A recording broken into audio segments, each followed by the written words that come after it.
Okay, in this exercise, we're going to find the CDF and PDF of W to begin with.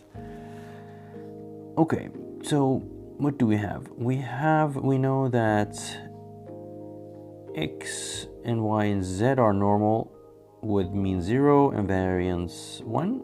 And they are IID. We know then that W is a function of Z being inserted as an input to its own CDF. Okay, let's write that down to begin with. So W equals the CDF of a standard normal, and this we know, this guy here we know from the universality of the uniform that it is standard, well, not standard normal, it's a standard uniform. So this will be then U distributed as uniform 0, 1. Okay, so this is useful information. So let's start by trying to find the CDF here. The CDF of W is the probability of W being less than little w. This in turn is, as we just said, the squared uniform less than W, which is in turn equal to the square root, take square root both sides, and this ends up being square of W. And since it is a uniform, it will be equal to squared uniform. Great. So now we have calculated the CDF. Let me just move this down here. Oh. Move this just slightly down here. And now the PDF of W we know is the derivative, the first derivative of the CDF, right? So that is then W squared,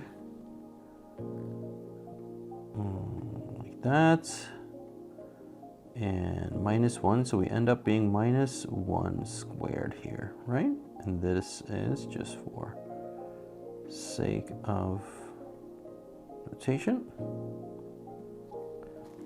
This is the PDF, and now we ask, what is the support? Well, the support for W will be strictly equal, larger than 0, and strictly less than 1. So why is it strictly less than 0 and 1? Well, it is because the Z variable here is a standard normal, and it approaches minus infinity and plus infinity, but it never takes those values. So it will, so it means that W will never actually reach 1 or 0.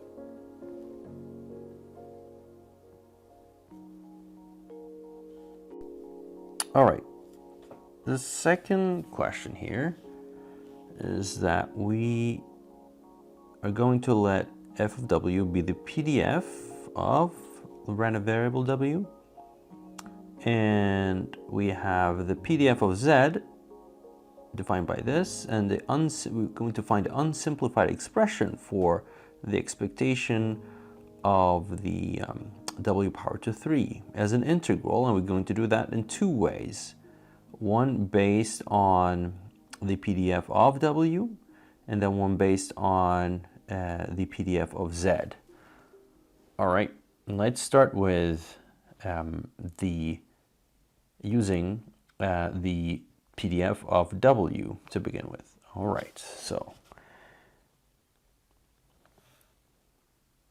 we know that the PDF of W, we just calculated it here, right? This is the whole expression. But let me just say method, we'll call this method, oh, sorry.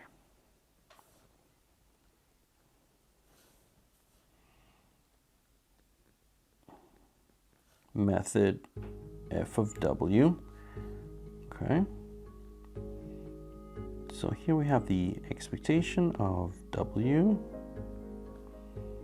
I'm going to use Lotus here, which is then the integral, and remember that W is defined for 0, 1, little W3 squared, power 3, sorry, and going to weight it by the PDF of W, right? So this is the first expression, and the second one is the following. It's a little bit more involved.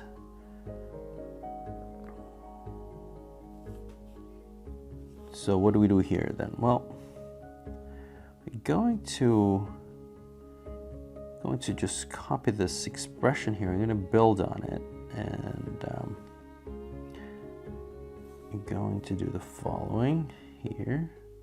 So what do we know? We're going to now use substitution to in terms of z, so that we will write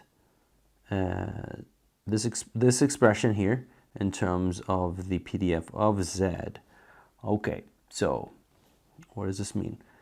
Well, it means that we know that little w now is the CDF, a function of z, right, squared like that. And we also know that the limit of this, the max, as w goes to 1, we know that z will be approaching infinity, right? That's the upper limit, and the minimum, the lower limit, is that as w goes to 0, z goes to minus infinity, right? Which is basically the reverse of where we started out here, okay? And so the derivative, I'll have to, this little guy here, we have to then integrate, to take the first derivative to acquire that. So d of w, we're going to then evaluate the outer function, which the value is 2. All right, we keep this guy here. And then we have to take I'm just going to make some space here.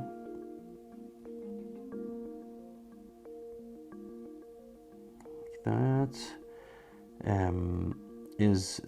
We'll take the derivative of the inner function right here. And that amounts to the derivative of this guy, which we know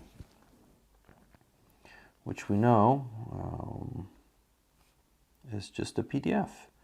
So it's a rather complicated function here, but we're going to see that this whole thing going to cancel out really nicely.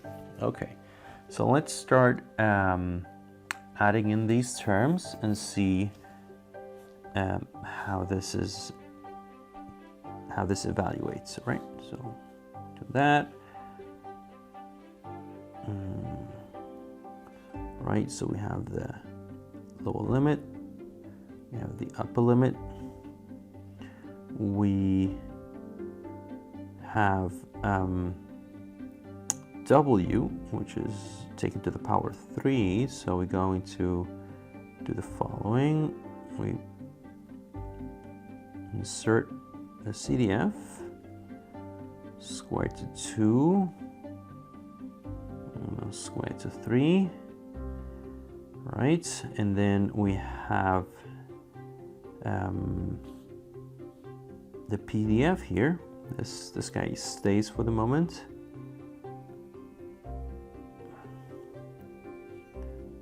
And d of W is this large expression here. Okay, to the, there we go, Z d of Z. Right, so this looks still rather complicated, and the question was to express this integral in terms of the PDF of Z, which we have here, but we have this complicated term here that you might ask, how do we get rid of it? And actually, this guy here, well, this multiplication will always amount to 1, and I had to do a write some R script that I'll be posting that actually verifies this, and I think it's a nice exercise to do it manually to see how that these terms actually cancel out nicely. So when they do, you end up with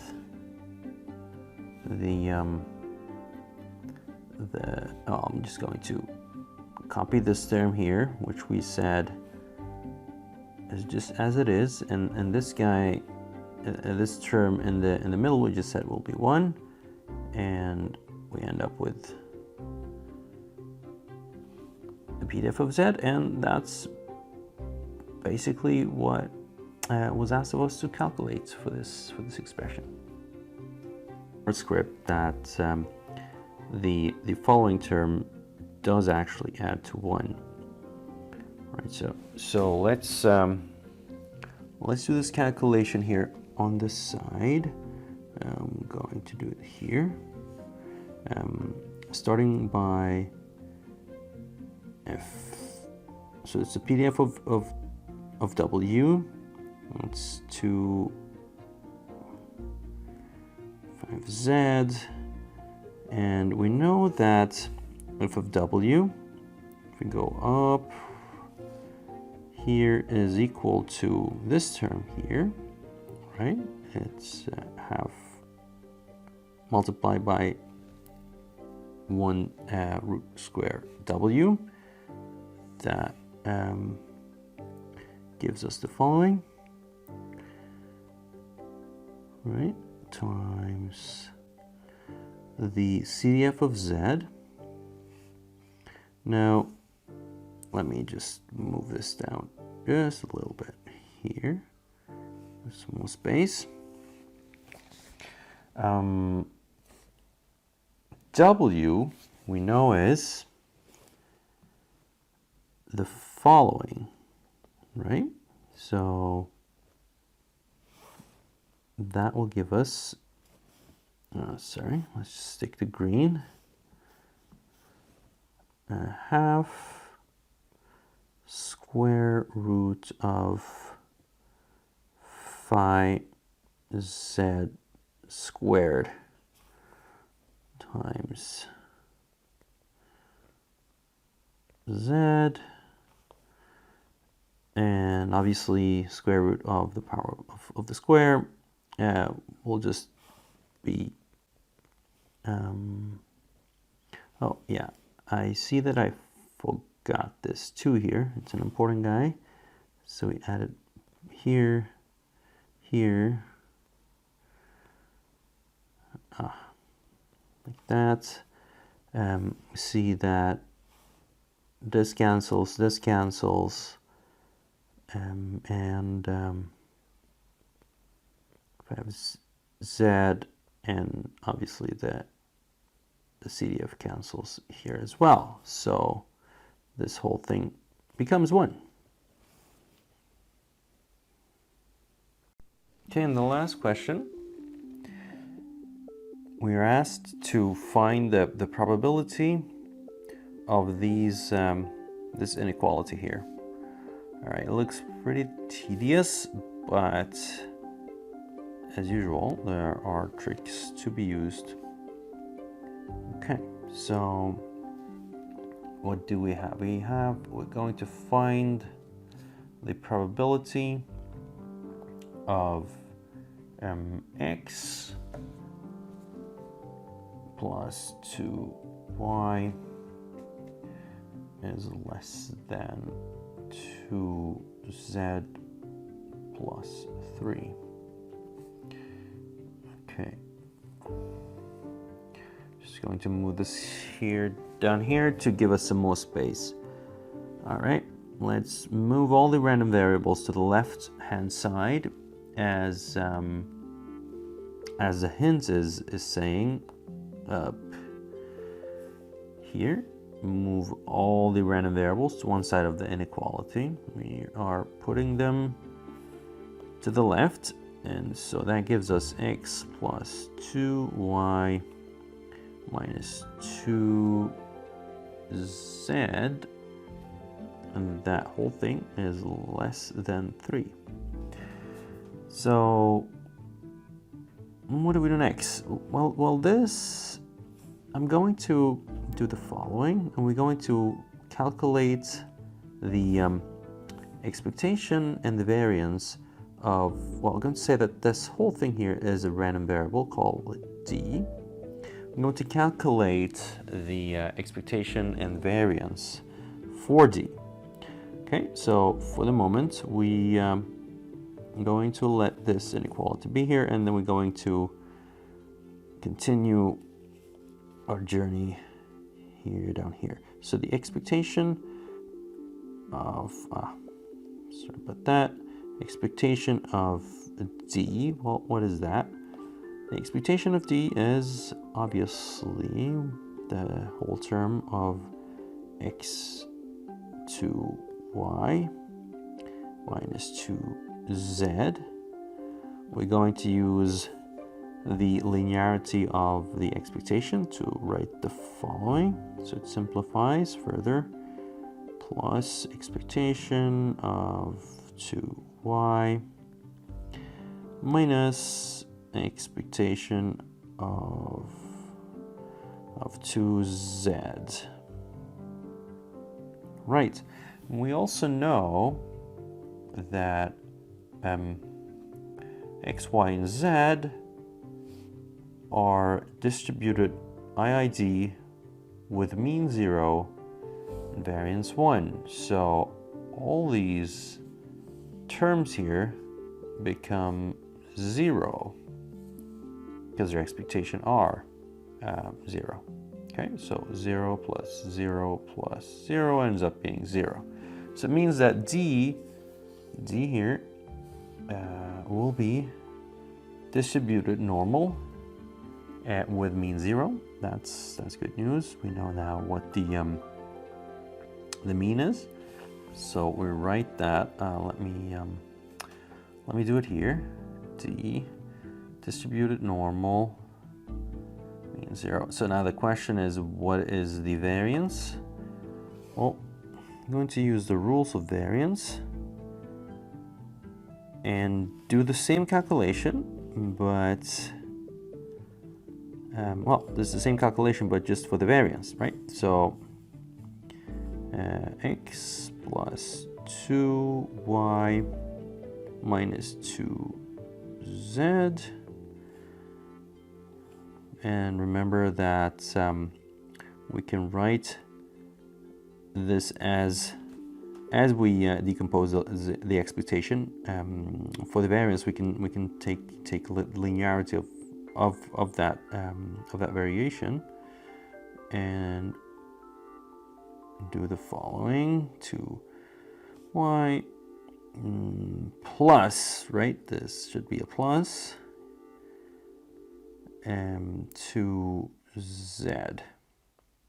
Okay, we know that the variance, again going up here, for all these terms, as I said, it's 1. And it should be 1 for the rest, but we're going to also we're going to take out the constants. And remember, when taking out the constants, we square that constant. So variance of x is 1, square, take out 2, square it, that would be 4. The variance of y is 1, same thing here. So that's 4 plus 4 times 1, and this whole thing sums to 9. So now we know what the variance is. We can write 9 here, and using this information, we write. Well, we're going to use this information in a minute. First, I'm going to just put in d of d being less than 3. Now, why is this useful? Now, at this stage, we're going to, in the third inequality here, we're going to standardize d so that we can use the CDF of z, the standard normal, and express it in those terms. Recall that standardization, we can do the following. D is equal,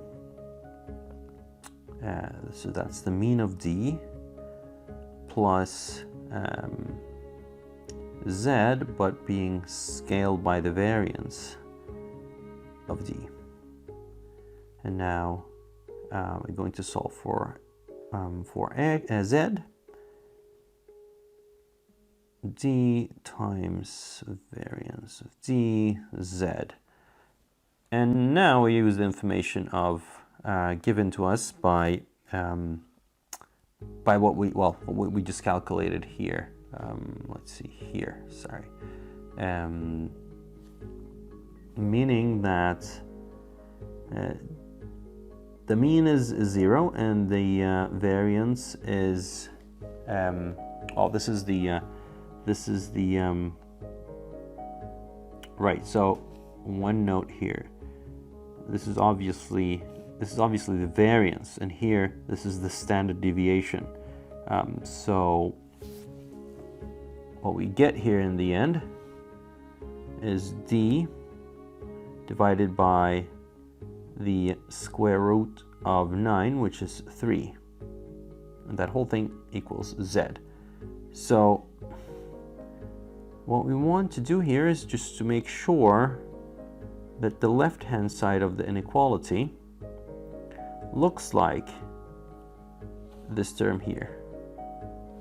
Yeah, and now it does by dividing both sides by 3. And so we can substitute d divided by 3 by z, and so this whole thing equals now the standard normal, and the way we express this is in the following terms.